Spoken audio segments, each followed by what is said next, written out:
I'm John Wilson. Welcome to Owned and Operated. Twice a week, we talk about home service businesses, and if you're a home service entrepreneur, then this is going to be the show for you.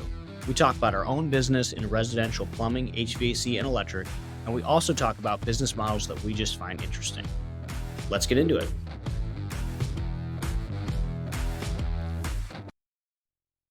If you're a home service entrepreneur that's just starting out or is early on in the journey and you haven't broken the $5 million revenue mark, we've got an event for you.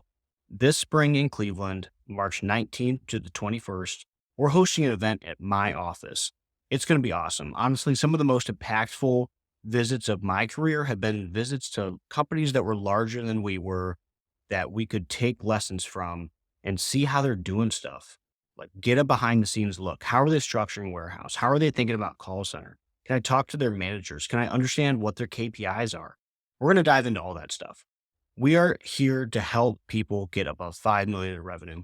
So join us in Akron, Ohio, March 19th to the 21st for a breaking $5 million event. Love to see you there. Details are at ownedandoperated.com. This is part 2 of our conversation with Johnny Robinson. Johnny came on a couple years ago to the show. We saw that he had done a ton in the last few years. He sold the business he originally talked to us about. He launched another business, and now he's in a information style business, which I find just absolutely fascinating as a customer of a few of these for our business. So this is a great episode, and I'm super pumped for Johnny's journey. All right. So now launch the business, launch the second one, and now you're running like a program style business, which I think I've said this before. I talked about this a little bit with Aaron Harper when we had him on. I basically think that like franchises, and I would consider something similar to what you're doing as like close to that, like business in a box type thing, and running a fund are like the best versions of Twitter. Like that's like seemingly the highest and best use out of Twitter is like those two things. Like, how can I make you more money? And then how can I make you more money? Twitter. Yeah, it's a great business, man. I will say it is not all it's cracked up to be, because you get the start off Twitter and you don't pay anything in ads, right? But if you want to, like, we're trying to scale this business, which I don't think a lot of people actually do, because most of these companies are so attached to the owner as like the source of the information. The way it's built now is I'm not involved in any day-to-day fulfillment at all, other than we now have something called Accelerator, where once you come in and you make your first 10K, 20K in a month, we'll say, hey, can I tell you about Accelerator? And it's the way to extend the LTV on our customers, because we sell one-time packages. And so we were running into, as we were growing, we were like, oh, shoot. Going back to what we were talking about with Jack was asking about ad costs, same thing. Everybody's advertising on Meta their how to get rich program. We're paying $2, $3, sometimes up to $4,000 in just CPA, just our marketing costs before we pay the commissions out. And so we're like, oh my God, this is a terrible business. Luckily, we have a really good product, so we were able to come out with the Accelerator and extend the LTV on our customers. But that was a huge punch in the mouth. And in 2023 was like, you start going to the gym, you get your newbie gains. That's what it felt like. We got our newbie gains in 2022, and then 2023 was just like just getting punched in the face with like rising ad costs. We brought on financing partners, and then they started, I don't know if you guys ever worked with financing. There's recourse and non-recourse loans. I didn't know to ask that. And we're financing everyone through, like, if you look at our chart of months, like May is just inflated. It's like, oh my God, you had a good month. Well, it's because we were financing everybody that shouldn't have been financed. Then they recourse, and it's just like every week, 9K taken out, 10K taken out. You know what I mean? So it's not all it's cracked up to be, but. How many people are in the program now? So we started over 1,500 house cleaning businesses. That's insane. That's crazy. That is absolutely nuts. It's a one-time thing, you said. Yeah, one-time investment for 16 weeks. And then ideally, you're getting results. We do our best. And then once you get to about week 12-ish, depending on where you're at, we'll say, hey, have you heard about Accelerator? No, what's Accelerator? Or yeah, I saw it in the group, whatever. And then we'll hop on a call, tell them about Accelerator. And then in Accelerator, that's where we're getting like the people who are pushing like 70K a month, 60K a month. We have a lot of people crushing it. We're going to have our first few $1 million cleaning businesses this year that have come through HSA, which is really cool. Yeah, that's incredible. We have about 45 that we work with on the back end in Accelerator. 45 cleaning companies. Okay. Yeah, I think in a different life, maybe in like a future life, I think that's what I like about franchising or like business in a box or like the accelerated thing that you're doing is I think it would be fun. Obviously there's difficulty and I'm really curious to like hear more about that. But I think it'd be fun to be able to like just genuinely root for people to win and that be like your whole thing is just, yeah, dude, like, I don't know, like I want you to kill it. And then you can make an impact. Like you made an impact. Like 1,500 cleaning companies started. That's a lot of lives changed. I don't even know how many, but probably tens of thousands. That's awesome. Yeah, we did like a little HSA wrap thing, Home Service Academy wrapped, and our students generated over $10 million in sales last year.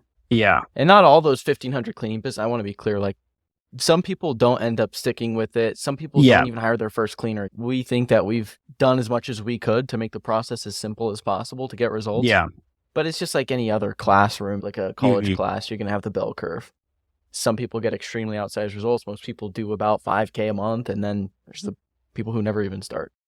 Yeah. You mentioned, I was like thinking through this question and then I was like, oh, you already mentioned this. Like, I would imagine you basically have the perfect platform to launch a franchise off of what you're doing. I don't know if it's going to be franchises or corporate owned, but you're about to launch a bunch of stores. How does that look? Yeah, I actually think we want a big exit. So Sergio and I are thinking very big. We're not coming from the approach of like, hey, this is like a cool business to fund our lifestyles. We think we can actually exit for at least 100 million. Not because of the coaching. I don't think we're going to exit that with just the coaching, but we can spin off a lot of things. So one thing we plan on launching is a cleaning chain. And we don't know, because we're going back and forth right now. We have the LLC and everything filed and the logo and the branding all done for it. It's just haven't decided if we want to franchise or if we want to just do corporate owned. And there's the pros and cons of both. And we've talked to different people on Twitter for it. But not only that, with the distribution we've built of all these cleaning companies we're creating and have created, because we create 60 to 80 new ones every single month, we're just sending them to our software partners. The big one is Booking Koala. When you sign up, Booking Koala is like the go-to. We can just have our own. Problem is, we're a coaching business still. We're not a software company, and I know it's going to be a pain in the ass, so I want to hold off on that for a bit. But we do think that's a really great way. The software plays a really great way to juice up the enterprise value of this business because we have the distribution built already. And that's excluding all of building a sales team and a marketing process around the software. In our industry, that is like a well-established model, like what you're describing. And we're on our second one now. And I'm actually kind of surprised the issue that you're having with LTV, maybe because it's like cohort style. But the way it works in my industry is it's like best practices group, which is what you've already done. It's meant to be ongoing forever. And then they augment that with like continued stuff added to it, continued best practices. There's peer groups on like all the stuff that I think you're already doing. But then businesses like me pay 30 to 40 grand a year to be a part of it, basically forever. And then what they do is they become rebate farms or launch their own products and services. So I'll spend 100 grand this year in total through our best practices group. And that's going to be like coaching, that's sending people out of state to training to like the big ones in the group. We just had an onsite, which like we brought in coaches, we flew them in. They spent a week with us and that cost like 20 grand, but like it was hugely beneficial for my team. So like easy 20 grand spent. And then they create relationships, what you currently have, but then they get heavy rebates and kickbacks from the vendors. And then they also launch their own products too. I'm saying all that because these businesses trade like franchises. It's basically royalties. It's not like a percentage of my revenue, but it's continued very low churn rate annual subscriptions. And they each have like 1,000 people, 1,000 companies paying 100 grand a year. That's super similar to what Accelerator is. It took us a while for it to click and actually know how to structure it. And that's exactly what we did to solve the LTV problem, was roll out the Accelerator and start. And Accelerator is like forever. It's a year. So it's a year paid in full, or you can finance it. And then we actually have had every person who's come up on their year now or close to their year either verbal or re-sign up for another year. And it's like a mastermind type thing. Everybody's in channels. We're doing events this year. So that's the plan. And then we're also now building a whole outbound sales team to sell Accelerator to established cleaning companies, which we've never done. It's always been starting people from scratch. Yeah. And so between the B2B, it's not really B2B. The software and the cleaning chain, I really think we can grow this into a really nice sized business in the next 3 to 5 years. Like you definitely can. Yeah. Like SGI or Certain Path was the first one that we were a part of. and they traded for like 95 million back in 2019. And that was with 950 members, each paying a total of 30 grand a year or 25 grand a year on average. I don't remember. But like, you for sure can. Well established business. That's pumped. And you're so far into it. Like, I feel like you got over the hard part of like, you hired coaches. Sounds like, who else is on the team? We have a sales manager. We've got 4 AEs, closers. We have 6 appointment setters, SDRs, whatever you want to call them. Yeah. And then on the coaching side, we have our coach that just works with the Accelerator students. Then we have 3 coaches for the normal students. And then a kind of director of customer success above all of them. And then we also have our content team, which is 2 editors, content director, and we also have like an accounts receivable lady out in Virginia. I think that's it. Yeah. This is baller as hell. Like, I was just going to I'm say something. fascinated. That is so neat. Like, I love this. So you started it when? 2021, 2022? January 2022 was our first kind of test, and then we turned Okay. everything on in the ads and really started to grow and sell more people in April of 2022. If you like what we talk about on our social media, on Twitter, on this podcast, then you should be signed up for our newsletter. Go to ownedandoperated.com, where every Friday we break down our business, we break down insights, things we're learning, things we're working on, and it's good stuff. Check it out, ownedandoperated.com.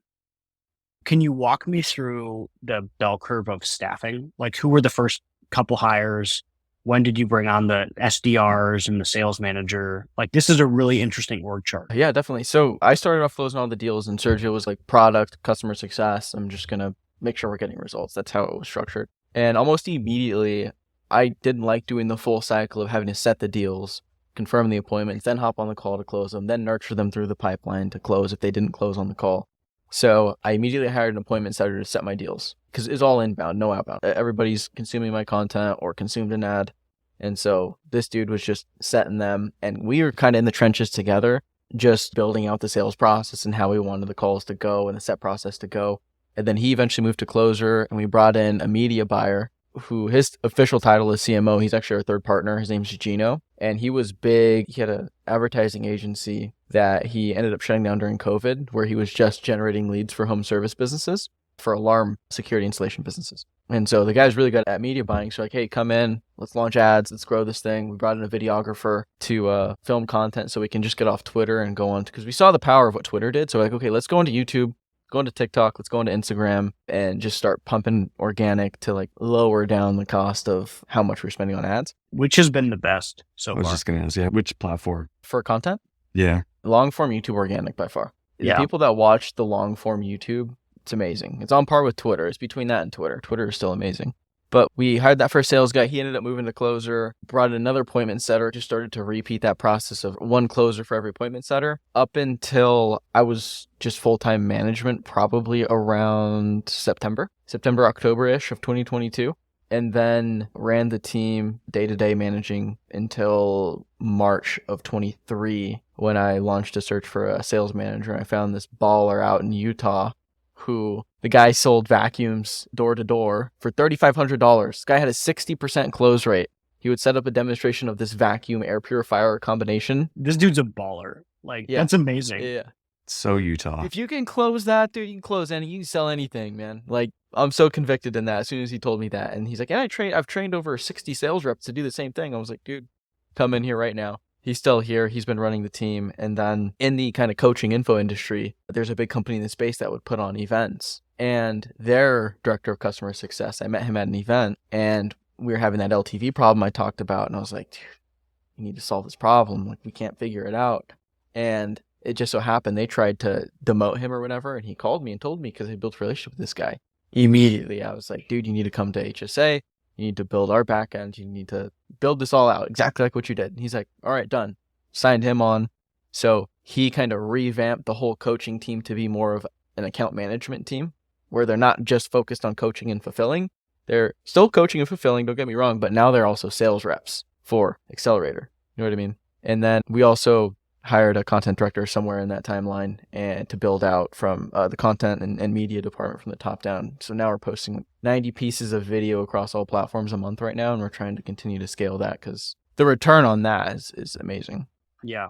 So what is the average ticket per person or business or whatever for that first slug, not the accelerator? We've fluctuated price points. We started at 4,200. We were closing at like 40 something percent. Then we price increased to 6,800. And then we saw a dip in sales coming into the new year because we did that price increase in August of 2022 going into September, and then kept that all the way to the new year. We saw closing drop off. So I was like, let's redo this. Let's redo how we're selling this. And got that back up to about 40 or so percent, and then just did a recent price increase to a little bit more than that. But it's been really cool because I think we've got a really great sales team, because if we saw the dip, then we got them back up to about 40%. But the most recent price was $7K. It's a little bit more than that now. I don't want to reveal all the cards from my sales team. Yeah. I'm going to ask what I think is an obvious question, and I'm sure you have an answer. I'm just like, why not make it a never-ending monthly subscription or a weekly subscription or something like that? Like, why the accelerator slugs?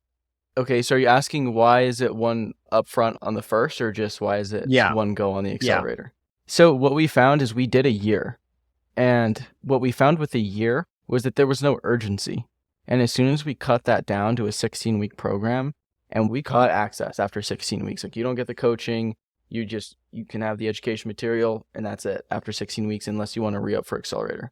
And what we found is we were just driving way more results because people were like, hey, I spent a lot of money to be here. I need to take action. Whereas you have a year, you're like, maybe I'll do it, maybe I won't, I'll get to it later. And it also helps with staffing on the fulfillment side, because we know when students are being offboarded, and that AM can actually take more clients, because they can only take 60 to 80 people. Like realistically, 60 people is who you can healthily coach at one time and still provide good support for people. Because you don't want to have them at like 100, 120 clients. Everybody's just going to get crappy support. Yeah, that makes sense. I'm thinking to like the programs that we're a part of, which are just never ending, but like yours is a launch from zero. So I can get why that's like, let's be urgent. Ours are like a 2 to 3 year implementation time. So that's probably a part of it. Like it just takes forever to drive that much change through 100 whatever people. I don't even know what the average company size is. I think average company size is 15 to 20 million in the group that I'm currently in. So that's a good point, actually, because like you were committed to your business. You're investing in this because you want to grow it. You've already done the work. We're selling people on an opportunity where it's like, hey, this is like a good business for you to start if you want to start a business.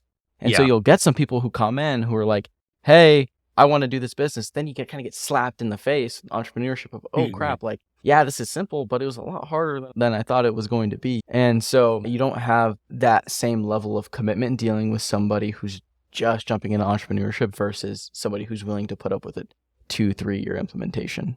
Yeah. What's your completion rate? Like, what does that look like on people who start the program through finishing it? Yeah. So we have about 6. Let me actually check. Let me pull up HubSpot. We track all this. Yeah. I'm asking because I remember reading something a while back that was saying that informational products, they have a dismal, like a 6% completion rate on most of them. And then I think it was My First Million podcast launched something and they saw something equally as bad. Okay. We have a customer journey and we have a success percentages for every student that comes in. And so right now, the big things we track are you've hired cleaners by week 3. You've had your first sale by week 4, and you're at $5K a month in revenue at some point throughout the program. And so what we see here is at 163, we have 61.4% who've hired a provider by week 3. First sale by week 4 is at 42%. And then we have, out of 157, 55 of those are at $5K a month of revenue. So 33%, give or take. That's pretty damn good. We're trying to get it to 50. I know a lot of people in the space that have these business opportunity businesses, and I can tell you most of them are scamming. So I'm pretty proud of those numbers. Our average date of first sale is about 42.8 days. Yeah. I mean, that feels good to me. Okay. I get the charging method. I think I get the opportunity. I don't know that you gave an answer on like franchise versus corporate owned. I know you said you like talked to a few different people. Which way do you think you're leaning? Yeah, I think we kind of want to do like a hybrid, not really franchise, because it seems like it's a pain in the ass. It's the enterprise value. Yeah. Bro, the enterprise value. Like that, franchising is an enterprise value play. Like you want to get 100 times something, get royalties. Like it's ridiculous. Yeah, you see it in both though. If you look at chains like Starbucks, In-N-Out, non-franchises, like they're also, In-N-Out's $1 billion corporation only in 7 states. But we're thinking of like a franchise-like concept where you come in as an operator instead of a true franchisee, and you're just paid as like, hey, I'm going to run a few locations and pick our best students in Accelerator to do that. But nothing's set in stone. We haven't really decided. And so I can't give you an answer on what we're deciding because I have no idea yet. Both seem enticing, both have the pros and cons. And that's what me and Sergio talk about is like, but the enterprise value for franchising is ridiculous. It's enterprise value, and then like not having to directly manage 10,000 cleaners or something like that. I think that would be challenging. But that said, I do know someone that kind of launched what you just described. And this was a couple years ago, but they had a pet safety brand and like dog collars to keep dogs in your yard. And what they did was they launched 50 locations over the course of like 36 months. And they were all like probably cleaning style locations, like kind of small. Like when I think of a cleaning company, and maybe I'm totally off base here, but I think of like sub 5 people, maybe 8 tops. Is that normal? Or like, what do you think? Yeah, that's about on par. Okay. So like each of these locations was exactly that. So what would happen is it would come into these, like 5 of the stores were corporate owned, and they still owned a portion of the other 50. So it wasn't quite franchise. It's just that they owned like 40% and the operator owned 60. So these people would come in through their training program. They would become ops managers or service managers or whatever, the big corporate stores, which were like $2 million, maybe $1.5 million, things. And then they would get an opportunity to gain ownership. So they would like earn this ownership opportunity in these different things. Like, okay, so now I'm going to launch a branch in Columbus, Ohio. Like, do you want this opportunity for ownership? And then by that point, they already knew everything that you wanted them to know because they'd worked with you for like 9 to 12 months and they had proven themselves. So that is a model, and it's a combination of both because you get to charge some royalties on top of that. Yeah, that's an interesting business, by the way. But also, too, there's one in, they're launching lots of locations. They're really blowing up. It's called Enchanted Fairies. Have you guys heard of Enchanted Fairies? Nope. So all they do is exactly the model you just described, John, just with photography studios, and they only make children's books. So they'll take pictures of your kid and they'll turn it into their own story. And it's like $2,000 or $3,000 for a somebody just gave me this. Like somebody gave me the books for my kids. They were hilarious. Really? I'm pretty sure. I mean, it was like very like custom. Here's the kid. And I got one for my dog for Christmas from one of my siblings. Yeah, I think they're in like the mid 8-figure revenue range, blowing up. They're only like 3 or 4 years old. Same model. We heard that and we're like, okay, this is kind of really similar. We're just selling cleaning instead of photography. So it's just we're scheming. I like that. Scheming. There's a guy on Twitter and his name is Adam. I want to say Adam Wasserstein, but that doesn't feel right. But he's a franchise attorney. And I talked to him a couple years ago because we were deciding what to do with our intellectual property. And his basic thing was, if you are going to launch multiple brands or like the same brand or in multiple locations and you're going to run the same IP through it, you should franchise it regardless, even if you don't pay yourself royalties, like even if it's 100% corporate owned, you just go through the process of franchising it. That way, when you do go to exit, you can still exit as a franchise and you get to be like communal revenue. And it solves some of the intellectual property issues that you will end up having later on. Because like the issue that we had when we were in multi-location is like we had all these management fees going back and forth to like, hey, I want to use shared services and I want to use the marketing team over here. And I want to like, I got to pay you to borrow your IP. That's what a royalty is. Like we're overcomplicating a royalty. And I couldn't get my brain around that because it was a royalty to myself. But even if it's 1% or whatever, so he encouraged us to go through that process. We didn't end up doing it. We went in a different direction, consolidated from 6 locations to 1. But I'll see if I can find his information. I'll like DM that back over to you. Oh, that's interesting. That's super interesting. I love that. Man, this was fascinating. Like what a journey. I'm really glad we had you back on. Like this was fun. Okay, so you sold the business you originally talked to us about like 3 years ago at this point. You launched another one. You gave it to your mom.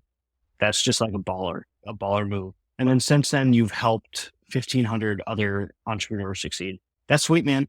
Like you've made a dent. Man, shout out to Twitter. Man. I started tweeting off boring business ideas is what the tweet that launched my account. So it's funny how things play out. I didn't expect to be a cleaning coach or remote house cleaning consultant guy, but I mean, hey, It worked out. We got some big plans, man. And I appreciate you having me on again. That's an awesome update. And I was surprised you guys honestly invited me back on, just given that I'm not technically in the homes. I'm kind of in the home services, kind of not, you know? Yeah, I think one, supporting it is interesting. Two, like you did too. And I think that's fascinating. So like if you're a listener, we're trying to talk to people that have been home service adjacent or service adjacent. And I'm especially fascinated right now with someone who's exited and like what they do next inside. So like this was fascinating. Mike Botkin, we're going to have him back on. He rolled up a bunch of landscaping companies. He's like still figuring out what he's doing next. But like, I think it's just fun to be able to like, you take this snapshot of someone's life. Like, so I'm going to take a snapshot of your life from 2 or 3 years ago, like listen to that hour that we spent together and then contrast that to like who I just sat across the monitor from. So I think that's like fun to watch people grow. And Mike's the same one. And Bryant Solentrop, we have to have him back on. I don't think he still has the cleaning business, but he like totally ran staffing. He would be good. He'd be a good one, dude. Me, Liam, and Bryant, who you mentioned before, who you had all three of us on, we're all still in the group chat. And we all still talk almost every day. The podcast has been going for long enough that I'm starting to revisit. And I'm like, man, what are they up to? Like, what are they doing? How did they end up doing this thing? So it's been fun. I'm genuinely glad that we got to connect again. This was really cool. And you're up to some cool stuff. Yeah, likewise, man. I guess we'll see what happens. I'll see you in 2 years, maybe. Yeah, man. We'll have you back in 2 years. If people want to connect with you, where can they find you? Yeah, Squeegeegod on Twitter, and then every other platform, Instagram, TikTok, YouTube, is just Johnny and Sergio. Johnny and Sergio, that's it. Yeah, that's cool. I got to talk to Sergio at some point. Sounds like a baller. Yeah, I know, dude. We work so well together, man. It's like two polar opposites, but it works. So if you want to have him on, just let me know. That's great. All right. Well, thanks for coming on. Check out @Squeegeegod. And for fun, everyone should re-listen to the original episode that we had Johnny on. You know, now we've got a 3-year difference of like, here we are now. We're checking back in. So I'm glad you came back on. Yeah. Thanks again for having me, man. Much appreciated. Thanks for tuning in to Owned and Operated, the podcast for home service entrepreneurs. If you enjoyed today's episode, please hit the like button and subscribe to the podcast. If you have any questions or topics you'd like us to cover, feel free to reach out. You can find me on Twitter @WilsonCompanies. I'll see you next time.